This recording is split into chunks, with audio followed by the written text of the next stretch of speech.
ಕಾಂಗ್ರೆಸ್ ಪಾಳ್ಯದಲ್ಲಿ ಭುಗಿಲಿದ್ದ ಅಸಮಾಧಾನ. ಬೀದರ್ ಜಿಲ್ಲಾ ಕಾಂಗ್ರೆಸ್ ನಾಯಕರಲ್ಲಿ ಅಸಮಾಧಾನ. ಜಿಲ್ಲಾ ಉಸ್ತುವಾರಿ ಸಚಿವರ ವಿರುದ್ಧ ಕೈಪಡೆ ಗರಂ ಆಗಿದೆ. ಈಶ್ವರ್ ಖಂಡ್ರೆಯ ವಿರುದ್ಧ ರೆಬಲ್ಸ್ ನಾಯಕರು ಕಿಡಿಕಾರ್ತಾ ಇದ್ದಾರೆ. ಹಲವು ಬಾರಿ ಅಸಮಾಧಾನವನ್ನ ಹೊರಹಾಕಿದ್ದಾರೆ ಈಗಾಗಲೇ ರೆಬಲ್ಸ್ ಅಂತಾನೆ ಹೇಳಬಹುದು. ಮಾಜಿ ಸಚಿವ ರಾಜಶೇಖರ್ ಪಾಟೀಲ್, ಅಬ್ದುಲ್ ಮೆನನ್ ಸೇಠ್ ಸೇರಿದಂತೆ ಹಲವು ಬಾರಿ ಅಸಮಾಧಾನವನ್ನ ಹೊರಹಾಕಿದ್ರು ಈ ಎಲ್ಲಾ ಸಚಿವರು, ಮಾಜಿ ಸಚಿವರು.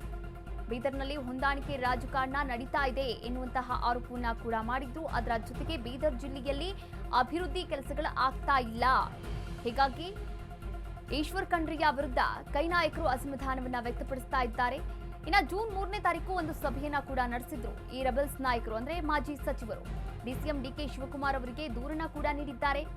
ಈ ಕುರಿತಂತೆ ನೋಡಿ, ಬೀದರ್ನಲ್ಲಿ ಅಭಿವೃದ್ಧಿ ಕೆಲಸಗಳು ಏನೂ ಕೂಡ ಆಗ್ತಾ ಇಲ್ಲ ಎನ್ನುವಂತಹ ಮಾತುಗಳು ಕೇಳಿ ಬರ್ತಾ ಇರುವಂಥದ್ದು. ಈ ಕುರಿತಂತೆ ಜೂನ್ 3ನೇ ತಾರೀಕು ಅಲ್ಲಿನ ಮಾಜಿ ಸಚಿವರು ಒಂದು ಸಭೆಯನ್ನ ಕೂಡ ನಡೆಸಿದ್ರು. ಆ ಸಭೆಯಲ್ಲಿ ಈಶ್ವರ್ ಖಂಡ್ರೆ ಅವರು ಯಾವ ರೀತಿ ನಿರ್ಲಕ್ಷ್ಯವನ್ನ ಮಾಡ್ತಾ ಇದ್ದಾರೆ ಬೀದರ್ ಜಿಲ್ಲೆಯನ್ನ, ಇದನ್ನ ಕೂಡ ಅಂದ್ರೆ ಅವರ ಮೇಲೆ ಏನು ಅಸಮಾಧಾನಗಳಿದೆ, ಕಂಪ್ಲೇಂಟ್ಸ್ ಇದೆ, ಇದನ್ನೆಲ್ಲ ಕೂಡ ಒಂದು ಲಿಸ್ಟ್ ಮಾಡಿರುವಂಥದ್ದು. ಆ ಲಿಸ್ಟ್ ಅನ್ನ ಈಗಾಗಲೇ ಡಿಕೆ ಶಿವಕುಮಾರ್ ಅವರಿಗೂ ಕೂಡ ತಲುಪಿಸಿರುವಂಥದ್ದು.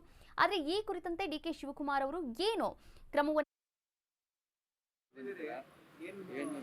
ಸರ್ ಏನಿಲ್ಲ, ಒಂದು ನಮ್ಮ ರಾಜ್ಯಾಧ್ಯಕ್ಷರಿದ್ದಾರ, ನಮ್ಮ ಬೀದರಿಂದ ಒಂದು ಡೆಲಿಗೇಷನ್ ಬರಬೇಕಾಗಿದೆ.